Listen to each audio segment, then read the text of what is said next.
parce qu'on ne sait pas qu'est-ce que les laïcs cherchent. Quel est l'objectif?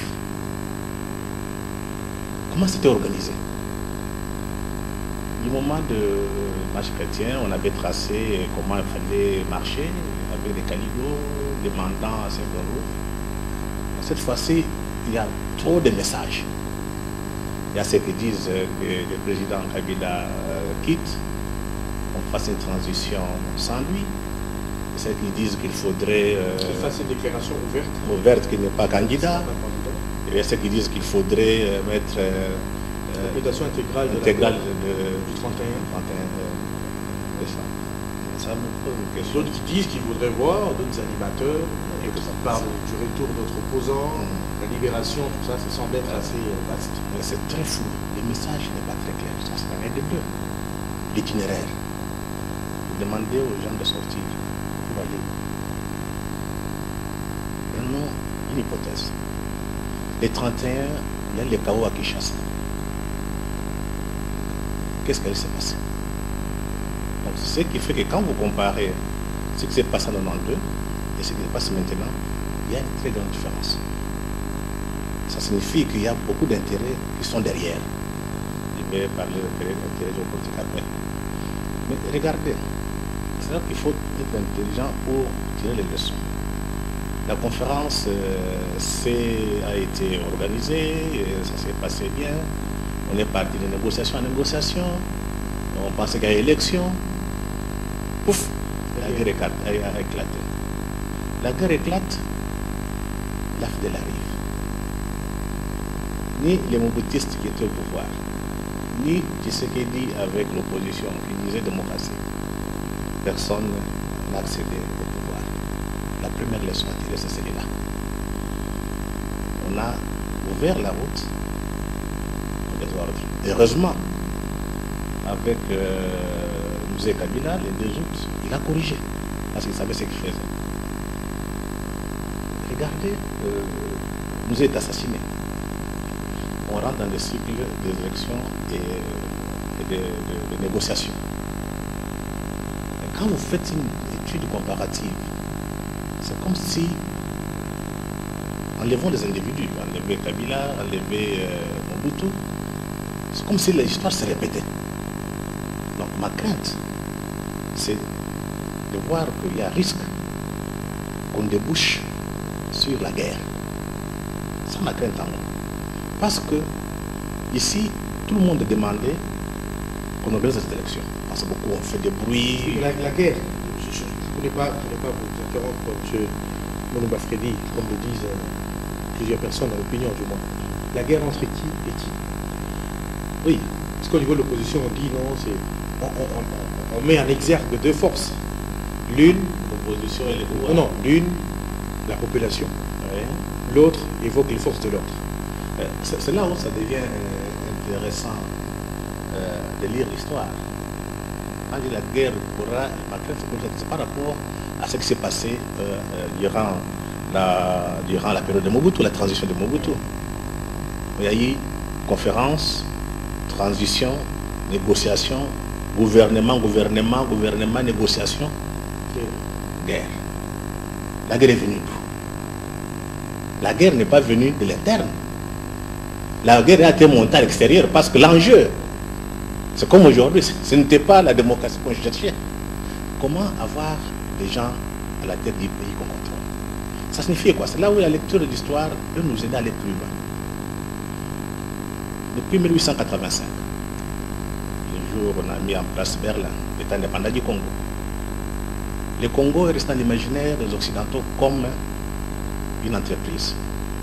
Et ceux qui doivent être gérés, doivent être à la tête de cet État, doivent être des gestionnaires ou bien des gérants. En 60, quand Léopold II gérait, il avait vu que la Belgique n'avait pas de problème. En 60, nous sommes indépendants. Le Lumumba paraît qu'il n'était pas contrôlé par l'Occident. Le Lumumba qui ne pensait pas être ingérant quelque part. Élu démocratiquement, parce que j'en parle de la démocratie aujourd'hui, démocratiquement, Lumumba a été assassiné. Son corps coupé en morceaux, on a jeté ça dans la fumisterie. Et puis il y a un Belge qui a sa dent comme un trophée. On le voit à la télévision. Il était élu démocratiquement. Et pendant que Lumumba a disparu, après, c'est les clans de Mbinza, avec les Mobutu, les Mbomboko et les autres, ont récupéré les choses. Donc, ceux qui travaillent pour l'Occident, la Belgique en particulier, jusqu'en 1997. Nous est venu rectifier les tirs. Bien entendu, il est venu avec la FDL. Les deux autres, il a rectifié tout. Donc, le pouvoir est revenu dans les mains des lumumbistes ou bien des patriotes. L'Occident n'est pas tranquille parce qu'il n'a pas de gérant. Musée est assassiné. Ils pensaient qu'ils allaient continuer à gérer le Congo comme leur entreprise. Échec. Donc l'enjeu maintenant, il faut que les Congolais comprennent, ce n'est pas la démocratie qu'on cherche un gérant. Mais au cas où on ne trouverait pas un gérant, c'est comme du temps de Mobutu, avec la première transition sous Mobutu. Parce que l'Occident, s'il n'a pas réussi à placer des gens à la tête du pays, il fera partout pour passer par la guerre. Donc c'est comme ce que j'ai dit, ce que nous faisons maintenant, il y a trop de risques. Si nous ne sommes pas sages, si on ne tire pas de leçons, que ça débouche sur une guerre. Parce que ce qu'on cherche, ce n'est pas la démocratie. Non, justement. Regardez. Parce que nous allons entrer dans le vif du sujet. Oui. Nous devons rester, nous restons dans le postulat principal de mission. Donc, certaines personnalités de l'Église catholique ne sont pas d'accord avec la manière dont les choses sont en train d'évoluer. Si l'on parle, on essaie de faire un lien avec la géopolitique, pensez-vous que d'autres forces extérieures peuvent avoir une influence sur ces personnalités religieuses, hommes des dieux? Il y a d'abord des choses... Parce que vous êtes un lecteur, vous pouvez nous dire des choses. Très difficiles à comprendre. Vous voyez, on dit qu'il y a élection. Donc, l'Américain est arrivé ici et il a dit il faut des élections. Il faut un calendrier. Le gouvernement, donc la CENI a sorti le calendrier. Le 23 décembre. Tout le monde est d'accord. Donc, normalement, il fallait qu'on fasse par tous les moyens pour pousser les gens d'aller aux élections. Mais regardez, on ne réclame plus les élections. On réclame autre chose. Ça signifie qu'il y a un risque que même quand élection il y a des contestations. Parce que quand vous regardez de près votre opposition, elle est où? Les opposants sont où? À Bruxelles. Les photos circulent. Ils étaient divisés, maintenant ils sont revenus. Mais je pense que ceux qui tirent les ficelles en coulisses se sont rendus compte que cette opposition ne vaut rien. Ils se sont rendus compte. Que faire? Il faut passer par autre chose. Et je pense qu'on est en train d'instrumentaliser l'Église. Quand je dis l'Église, l'institution, pas les croyants. Parce qu'il faut faire la part des choses entre l'Église en tant qu'institution, l'Église en tant que croyant et en tant que communauté de croyants.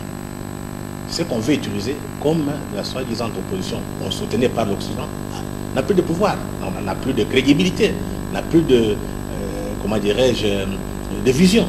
Ils sont divisés. Que faire? Il faut passer par l'Église. Et les drames, c'est de voir que la politique est trop sale.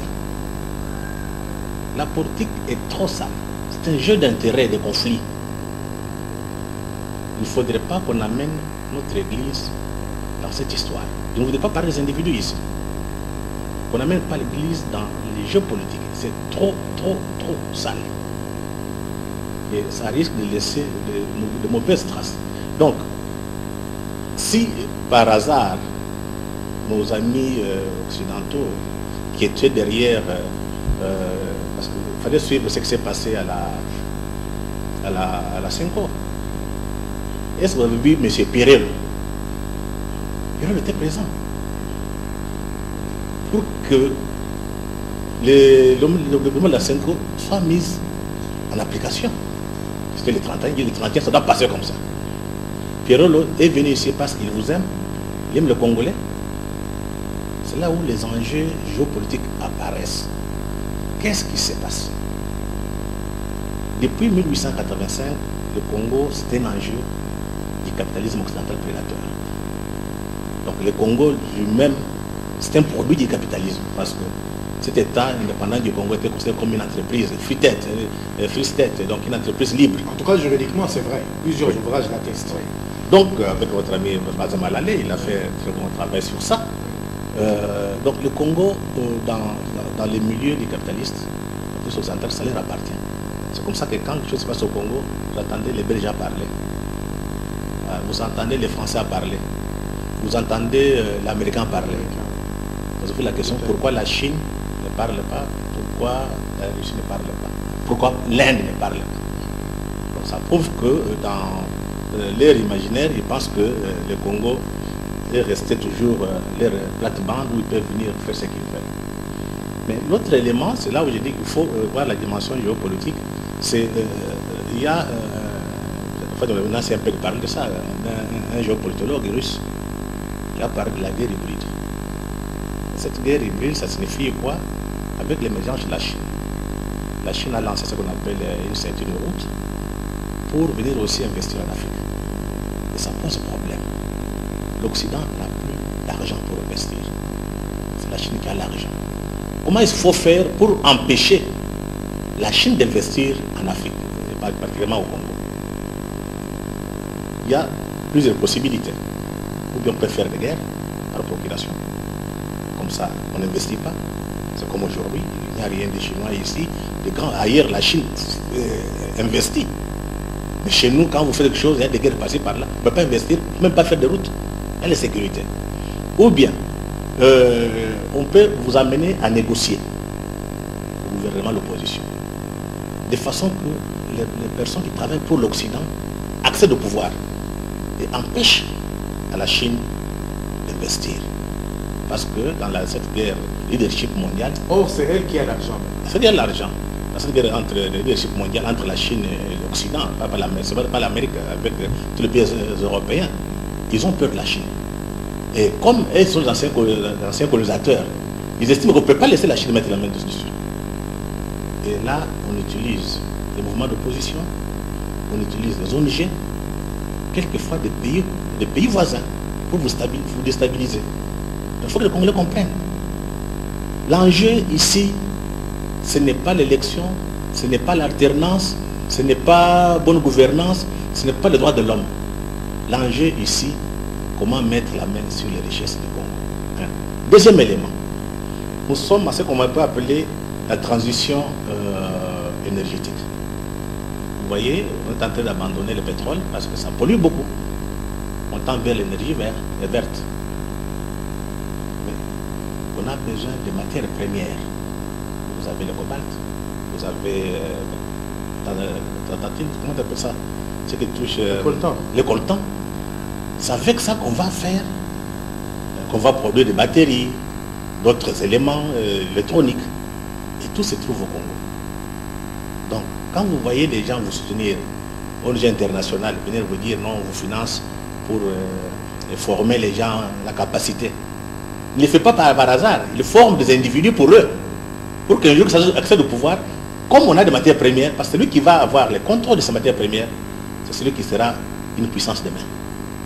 Parce qu'actuellement, il y a seulement, je dirais un peu, trois grandes, au moins deux, en quelque sorte, grandes puissances, la Chine et l'Amérique, qui ont connu ce qu'on peut appeler la révolution du numérique.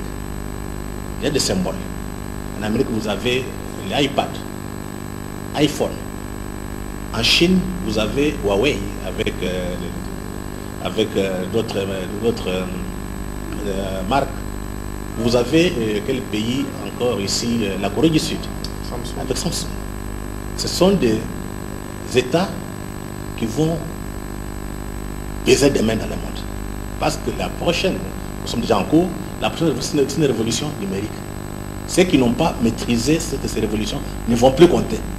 Des pays comme la France, la Belgique, l'Europe, ils n'ont pas d'avenir parce qu'ils ont loupé la révolution numérique. Dites-moi aujourd'hui, quel appareil téléphonique que vous avez ici qui est fabriqué en Europe?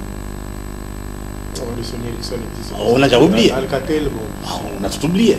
Donc les autres sont tellement en avance. Il n'y a que l'Amérique, les États-Unis d'Amérique, l'Asie.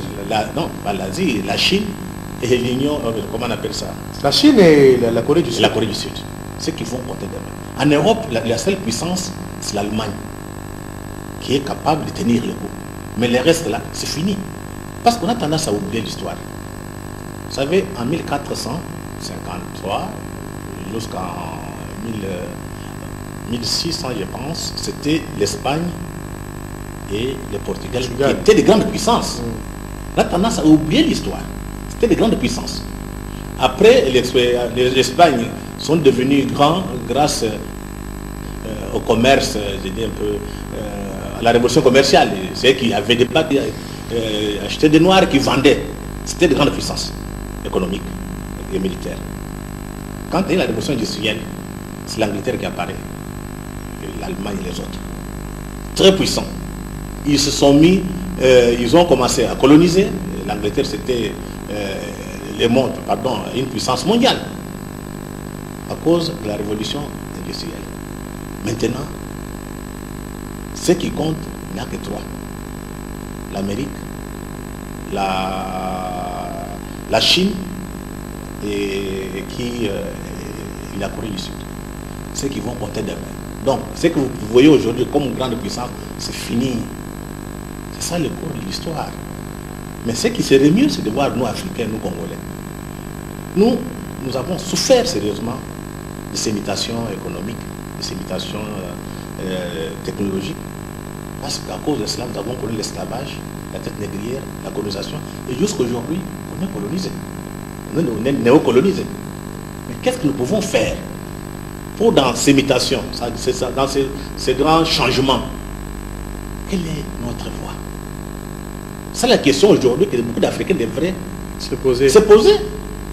Les gens sont dans des histoires inutiles, bonne gouvernance, élection, on a quoi, droits de l'homme, on a à côté de la plaque. Ouais, puisqu'on parle de droits de l'homme, une petite parenthèse, là, il y a votre ami Xi Jinping, le président chinois, qui a reçu son homologue français, Macron. À la place d'évoquer démocratie et droits humains, on a plutôt vu économie, la signature de plusieurs contrats. Donc, c'est-à-dire que c'est toujours encore et toujours les intérêts qui priment, visiblement. Oui, mais entre États, il n'y a que l'intérêt. Mais tu sais, même quand les Européens partent en Chine, il faut dire que leur civilisation, ça a commencé quand il y a 500 ans que l'Europe est devenue puissante. Mais on peut parler des 1000 ans avec on peut parler de la civilisation judéo-chrétienne avec Jésus-Christ comme base. Mais quand vous prenez la Chine, ça fait 5000 ans de civilisation. Quand les Européens viennent voir les Chinois, ou bien quand les Chinois voient les Européens, ils ne voient pas que comme des gens civilisés, comme ils sont au-dessus d'eux. Les Chinois ont confiance en eux.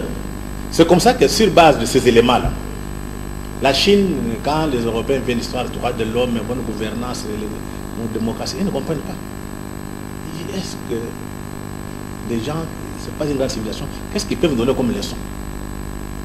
Tu vois? C'est ça l'imaginaire, donc l'imaginaire des Chinois. Parce que quand ils partent là-bas, ils sont tous pétés. Jinping est à la tête de 1,4 milliard. Sarkozy, l'autre c'est qui est parti, Macron, c'est combien de gens? 50 millions, 60 millions. C'est une province chinoise. Hein? Ça pèse lourd. Revenons maintenant sur notre situation, si vous permettez. Visiblement, ça ne va pas. J'étais moi non plus entre le gouvernement et certains acteurs. Je pèse bien mes mots. Il ne s'agit pas de l'Église catholique. Il y a certains acteurs principaux de l'Église catholique. Ça craint. On a même vu l'archevêque de Kinshasa, Monseigneur Mosengo, traverser à Brazzaville, visiblement. Qu'est-ce qui se passe finalement? Non, je pense qu'il faudrait que les Congolais grandissent. Tous. Nous sommes un grand peuple, un grand pays. Il faut qu'on arrive à résoudre nos problèmes nous-mêmes. Aucun étranger, aucun, ne viendra résoudre notre place. Par contre, quand l'étranger vient, c'est pour semer les désordres. Il faut qu'on fasse un effort. Regardez, ça l'histoire devient intéressante. La conférence souveraine. Dites-moi, quel étranger venait reconstruire le Congo? Bon, tous ceux qui sont venus ont pratiquement eu des langages Ça, c'est après. Oui, à notre rencontre, les Abdoulaye Wade sont arrivés. Ça, c'est après. Oui. Quand la conférence a commencé, c'était les Congolais eux-mêmes. 3000 Congolais de l'intérieur qui sont venus. On a trouvé, par exemple, on a trouvé momentanément la solution. Pourquoi ça n'a pas marché? Parce que ça a échappé à l'Occident. C'est ça le fond du problème. Il faut tirer les leçons de l'histoire. Si, quels que soient les problèmes qu'on peut avoir, nous devons trouver des compromis entre nous. Moi, je vois très mal aujourd'hui, si tout le monde travaille pour le Congo, est-ce qu'il y aura un conflit? Je ne pense pas. Le problème, c'est que les gens portent des masques. Ils ne parlent pas leur nom. Les gens portent des masques. Comme l'enjeu, le Congo, c'était un enjeu économique important, géostratégique, tant que les parrains n'ont pas mis la main sur le Congo, ils ne seront jamais tranquilles. Donc, il faut être dans la logique des combats et préparer nos enfants et nos petits-enfants à se battre. Parce que ces gens qui n'ont rien, avec la crise économique de 2009, la crise financière, l'Europe est en crise, donc c'est en crise. Il n'y a pas autre chose que faire des guerres et mettre la main sur les richesses. Regardez le cas de la Libye, parce que beaucoup de gens vous disent ici, c'est démocratie, c'est écrit dans la Constitution. La Libye est où? Il faut toutefois rappeler ça aux élites congolaises africaines. Quand il y a eu, on disait que Kadhafi a fait des massacres sur les gens de Benghazi, qu'il aurait utilisé les armes chimiques. Même chanson entendue en Espagne. Exact. Même en Syrie, c'est la même chose. On a tué Kadhafi. On pose la question aujourd'hui, où sont passés ceux qui demandaient la démocratie? Ceux qui réclamaient, on montrait la télévision. Tous les médias disaient, il faut intervenir, il faut mettre la démocratie. La Libye est où? Donc derrière le discours occidental, démocratie, droits de l'homme, on cache beaucoup d'intérêt. Mais le drame, c'est de voir que nous qui étions à l'école occidentale, on ne sait pas démasquer tous les petits calculs, les manœuvres des Occidentaux. Et surtout chez nous. Quand il y a un problème, vous quittez ici, paf, l'autre côté. Vous cherchez quoi? Est-ce que vous trouvez normal? La guerre que nous avons connue en 1997 avec l'AFDEL. Il y a un livre que je préfère d'abord parce que les gens disent que Mulumba raconte des histoires. Oui, on dit que il vous suffit de lire un livre. Oui, parce qu'il ne sait pas quel livre il faut lire. Ce livre, c'est Africans Old War. C'est en anglais. Congo, the Rwanda Genocide and the Making of a Continental Catastrophe. C'est écrit par Gérard Prunier. Prunier a démontré ce qui s'est passé et tout ce qui était monté derrière pour la guerre. Il y a un autre livre écrit par un Canadien. Ce n'est pas un Congolais, ce n'est pas Mulumba qui a écrit. Noir Canada, pillage, corruption et criminalité en Afrique. Donc, ici on montre comment on a monté la guerre à l'Est, la guerre de l'AFDEL. C'est parti d'Arkansas, chez Bill Clinton, avec les hommes d'affaires américains, les miniers, qui voulaient mettre la main sur les mines congolais et empêcher la Chine d'y accéder. Quand vous voyez cette guerre de 1997 et ce qui se passe aujourd'hui, on ne sait pas tirer des leçons. Les mêmes personnes qui ont financé la guerre, ils viennent vous dire, est-ce qu'on peut vous démocratiser? Est-ce qu'on peut vous développer? Est-ce qu'on peut protéger les droits de l'homme? Mais la guerre allait, ça fait 6 millions de morts. Dites-moi, est-ce que vous avez vu quelqu'un qui s'est dit, on les droits de l'homme, réclamer même donc la justice, un procès? Il n'y a rien. Ce qu'ils n'ont pas pu faire, donc ceux qui n'ont pas réussi avec la guerre à mettre la main sur les richesses du Congo, aujourd'hui ils veulent les faire à travers les élections, soi-disant démocratiques. Donc l'enjeu c'est celui-là. Tant que les leurs ne sont pas au pouvoir, ce n'est pas démocratique. Quand ils sont au pouvoir, ça c'est la démocratie. Donc on ne soit pas naïf. Pourquoi on est à l'école moderne? En lisant comme ça, je tombe même sur... si vous permettez, je peux lire peut-être un extrait. Okay. On parle d'une société qui pourtant dit la société australienne incorporée à Vancouver, Anvil et aujourd'hui côté en bourse à Toronto ainsi qu'à Sydney et dirigée depuis Montréal. On évoque même First Quantum. Donc finalement, c'est des choses économiques. Non, mais ça, la guerre, c'est la guerre économique. Ce sont les entreprises. Comme ils ont échoué, Mouzé est arrivé, il pensait mettre la main sur le Congo. Mouzé a changé la donne.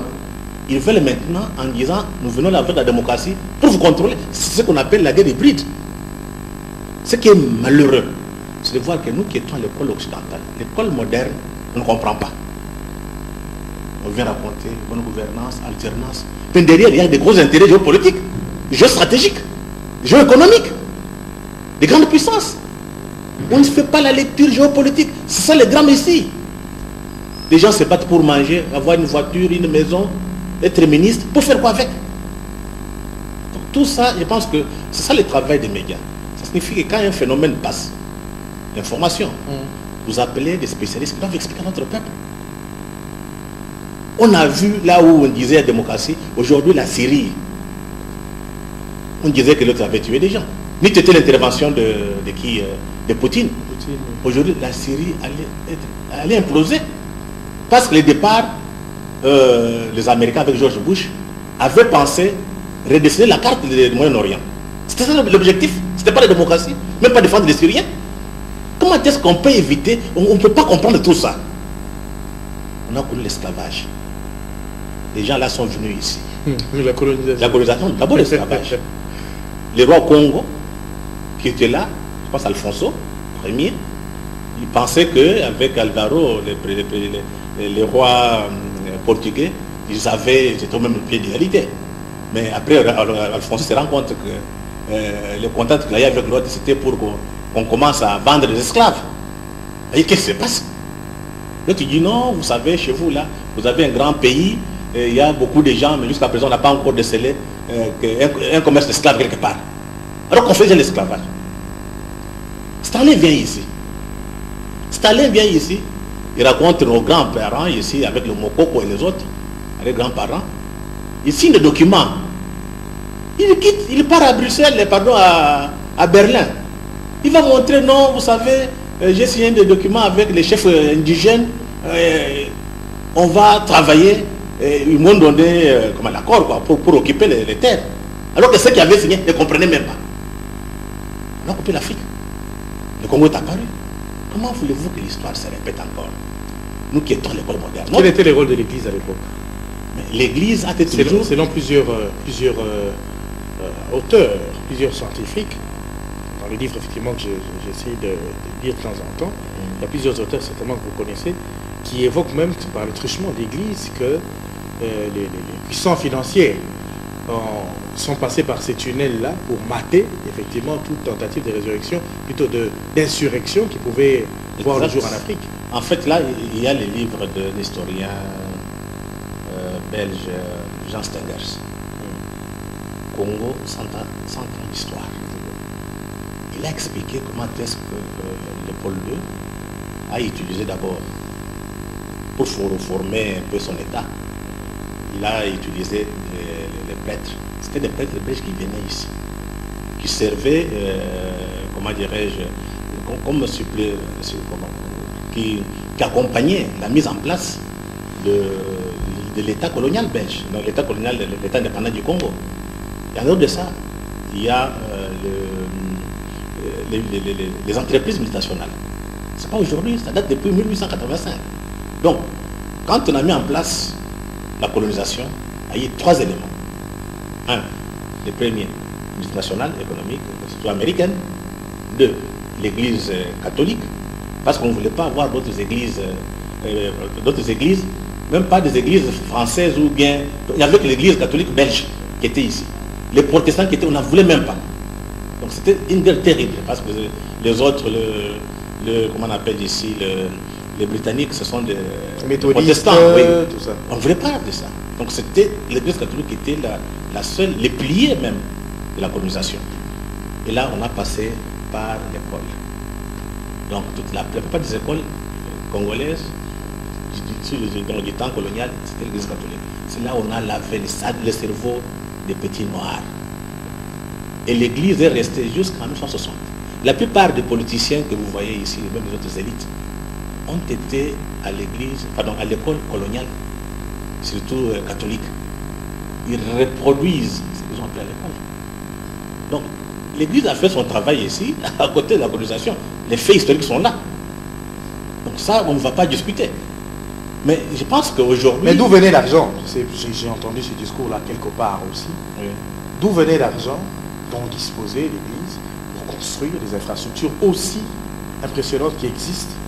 Non, l'Église d'abord recevait beaucoup d'argent de lui-même, qui en donnait. Et est-ce qu'il y avait des rapports avec quelques multinationales aussi? Oui, non, les multinationales, le problème était les gérants. C'était les gérants.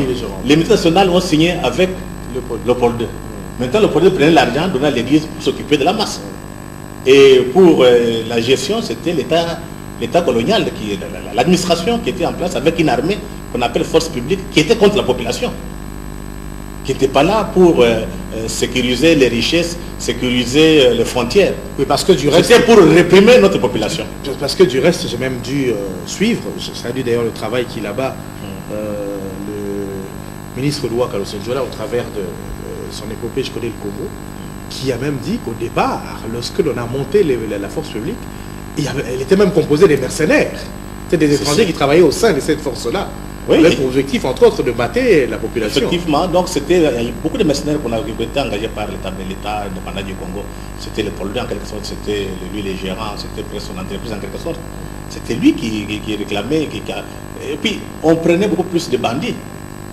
C'était des bandits qu'on récupérait, les gens qui sont un peu délaissés, qu'on récupérait dans l'armée pour aller mater. Mais que dit cet ouvrage, Africa's World War? Donc, Africa's World War, je pense que Prunier explique que quand la guerre a commencé, c'était les Américains qui ont soutenu l'AFDEL. C'est ça les livres avec tous les miniers. Ils arrivent, nous échangent la donne, et les Américains sont contre Mouzé. Et là, Mouzé a eu la chance d'avoir des grands patriotes africains, en commençant par les Zimbabwe, la suite la Namibie, et enfin l'Angola, qui ont fait ce qu'on a sauvé le Congo. Quand les gens parlent là, ils ne comprennent pas. N'eût été l'intervention de ces patriotes africains, le Congo aujourd'hui, je ne sais pas si le Congo elle a encore existé. Parce que ces gens, ce qu'on appelle multinational, c'était comment contrôler. Et je me rappelle, le 2 août, quand la guerre a commencé, Herman Cohen est parti en Angola pour convaincre Dos Santos de ne pas intervenir. Là, les troupes, les rebelles de RCD montaient vers Kinshasa. Après avoir pris Inga, oui. Dès que Dos Santos a refusé, je me rappelle, il y a même des archives qui... Cohen est passé à la télévision, la radio, dire que comme l'Angola est intervenu, c'est fini, c'est un échec. Mais quand vous voyez des gens comme Cohen, il y en a beaucoup qui sont en coulisses. Mais le problème, c'est que parce que sans les Congos n'existe pas. Les drames dans ce qui nous arrive, nous, on voit tous ces gens, tous ces gens nous aiment. On ne nous aime pas. On aime nos minéraux. C'est juste qu'il faut tirer aux gens. Lesquels minéraux permet à ces personnes que vous êtes en train de citer d'assurer le bien-être chez eux. Oui, mais de s'enrichir. C'est le capitalisme occidental. Vous prédateur. Oui. On va vous garder dans cet état, même 1000 ans, mais à condition de vivre. Et ça, c'est une donne que les Congolais doivent intégrer dans leurs analyses. Parce que nous ne sommes pas n'importe quel pays. Nous sommes un pays à part. Une histoire particulière. Capitalisme avec l'industrialisation, il y a eu à peu près 10 millions de morts. On parle de 40 millions de morts à cause du caoutchouc rouge. Aujourd'hui, vous avez ce qu'on appelle ici la révolution numérique avec le coltan. Beaucoup de morts, 2 millions. Ça fait des millions de morts. Est-ce que vous avez vu même un procès? Quand j'ai déjà parlé, ça me fait mal. Nos frères sont morts, 6 millions. On a identifié des entreprises qui vendent des armes et qui sont à la base de cette guerre. On les a condamnés où? On parle de droits de l'homme. On ne prend pas au sérieux. Notre problème, nous, Noirs, nous, Africains, Congolais, on est très faibles. Donc il faut revoir notre culture. C'est là où la dimension de faire de façon à désaliéner, on est déjà aliénés. Donc, quand vous voulez tuer un peuple, on tue la culture. C'est que vous êtes arrivé ici.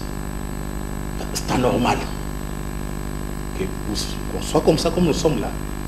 Rien ne marche, les pays ne marchent pas. Vous posez la question, ah, il n'y a pas bonne gouvernance. Oh, il n'y a pas élection, il n'y a pas alternance. Tu vois, une lecture qui n'est pas correcte. En 60, il y a eu élection. Pourquoi on l'a tué? Pourquoi on a tué Mouzé? Tout ça, ça doit penser. C'est ça que je dis qu'il faudrait que les gens apprennent l'histoire. Les pauvres gens ne sont pas conscients. Regarde. En 1900, en 2016, au mois de mars, Gérard Pulnier publie une analyse adressée à Atlantic Council. C'est un think tank américain, là où on trouve tous les anciens secrétaires d'État américains. Et la note, c'est quoi? Pourquoi le Congo est important? Le Congo est important parce qu'il pèse plus de 24 000 milliards de dollars. Ça, c'est ce qu'on connaît. Mais ce qu'on ne connaît pas, on ne sait pas ça peut être combien. Quand vous êtes un peuple du Sud... Pas 24 milliards, 24 000 milliards. 24 000 milliards. Et nous avons des produits, des minéraux qui vont participer à la révolution numérique demain, avec ce qu'on appelle ici les transferts, donc la transition énergétique. Nous sommes un pays important. Mais quand vous arrivez au Congo, vous avez encore des gens qui pensent comment manger. Il y a un problème. On boit dans la misère. Comme... Tu vois? C'est l'élite qui est aliénée, complexée, qui ne voit la vie qu'à travers la mangeoire. Donc notre problème, notre travail à faire maintenant, nous qui sommes journalistes, c'est dire à notre peuple, nous sommes riches, c'est notre pays, on ne peut plus recevoir des étrangers qui entraînent notre peuple dans des faux débats, démocratie, bonne gouvernance. Vous parlez de démocratie. Mais nous voyons du noir, on parle de démocratie et tout ça. Non, c'est bien de parler de démocratie parce que les gens pensent qu'après l'élection, tout va bien marcher. Regardez la Centrafrique. Qui vient de recevoir de manière philanthropique les armes légères de la Russie. Tu vois, il y a eu Centrafrique, l'élection, on a voté le président.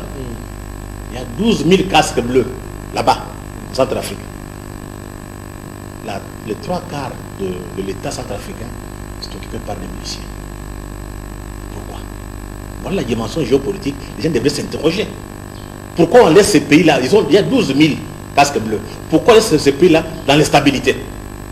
La Chine avait signé un contrat avec Bozizé. Maintenant, comment l'empêcher? C'est créer des ordres. C'est ce qu'on appelle la stratégie du chaos. C'est ce qu'on a fait en Libye. C'est ce qui se passe au Sud-Soudan. À côté ici. Ça ne vous dit rien. Un pays, c'est vrai, il y avait le conflit entre Noirs et Arabes. Mais on prenait du pétrole. Mais regardez les images à la télévision. Des enfants maigrichons, des gens, des réfugiés, alors qu'ils sont au-dessus du pétrole. Ces gens... Mais c'est là où on n'arrive pas à trouver de bonnes situations. On a vu des acteurs, même du monde cinématographique, importants, qui sont venus. C'est Clooney, je pense, c'est Clooney. Oui. Mais il y a d'autres qui n'ont pas pu apparaître, qui ont vraiment milité pour qu'il y ait cette fraction. Mais quand il y a la misère, on le voit. Non. On a utilisé ces acteurs pour mobiliser l'opinion. On donne toujours l'image de l'Afrique, une image misérable. On va dire des petits nègres, ce sont des barbares, ils s'entretuent, il faut de l'aide. Mais ils ne veulent pas dire aux gens, nous partons là-bas pour avoir les minéraux, pour avoir le pétrole. Kerry était là-bas quand on a coupé quand il y a eu l'élection. Et quand on a nommé le premier président, celui qui a pris. Oui. Kerry n'était pas encore secrétaire d'État. Il était un démocrate, il était parti là-bas. Il a même porté ce chapeau que Baki la porte aujourd'hui. Mais regardez, les pétroles qu'on pouvait vendre. Si ces gens qui vous disent bonne gouvernance, on vous aime bien, on devait vendre ce pétrole et donner la major aux Sud-Soudanais. Regardez les images. Mais ça leur donne l'occasion de vendre des armes. On prend des armes, on donne au président, on donne au vice-président, ils s'entretuent. Ça signifie quoi? Dans l'imaginaire des capitalistes, l'arme, c'est une marchandise. Oui, justement, c'est là où on se pose des tas de questions. C'est une marchandise, comme les puissances occidentales veulent que l'on mette un terme à la guerre, qu'il n'y ait plus de conflits armés dans le monde et tout ça. Mais pourquoi ne pas empêcher la prolifération de ces industries d'armes qui existent? Mais pourquoi? Ok, j'ai laissé les documents au bureau. Donc en fait, il y a un institut qui s'occupe de la paix et des conflits. C'est un institut suédois. Je pense IPRI, bien IPRI. Il vient de publier une étude. Actuellement, il y a beaucoup d'armes qu'on vend. Beaucoup plus au Moyen-Orient. Qatar, vous avez la Syrie, vous avez l'Iran, vous avez l'Arabie Saoudite. On les vend pourquoi? C'est pour faire l'argent. Parce que ce qu'il faut comprendre, l'industrie occidentale, pour toute la plupart des grandes puissances, en particulier l'Amérique, est basée sur base d'armement, Donc il faut que les industries tournent pour créer des emplois. On ne fait pas des armes pas pour manger. C'est pour les vendre. Pour les vendre. On vend comme ça, vous entretuez. Donc ils entretiennent des guerres. Okay. Ils ne comprennent que les rapports de force. Vous êtes organisés, ils viennent, vous refusez, vous vous battez. Ce n'est pas la démocratie. Tu vois, ce n'est pas la démocratie. Mais ici on vous dit, démocratie, on va vous faire esclave ici. Mais c'est ça la naïveté chez les Noirs. On n'a tiré aucune leçon de l'histoire. L'Occident est fait ainsi. L'économie actuellement tourne ainsi. Tout est question de rapport de force. Voilà. Si nous, on ne s'organise pas, on ne se bat pas, nous serons esclaves sur notre propre territoire. Merci. Merci beaucoup, M. Mulumba Kabouaï Freddy. Et vous nous laissez sur notre soif. Effectivement, ça nous ouvre une autre porte pour que, quand on va vous recevoir prochainement, que nous entrons en profondeur par rapport à d'autres sujets. Nous vous remercions d'avoir répondu à notre invitation. Très bonne année à tous les téléspectateurs. Vous connaissez le rendez-vous, c'est tous les jeudis à 21h05 sur Digital Congo, heure de Kinshasa, et la rediffusion le mercredi la semaine qui suit à 10h45, mais aussi à la radio 106.5 Digital Congo, RTV. Très bonne suite des programmes sur l'écran numérique. Au revoir. M. Mulumba, je vous remercie. Cher ami.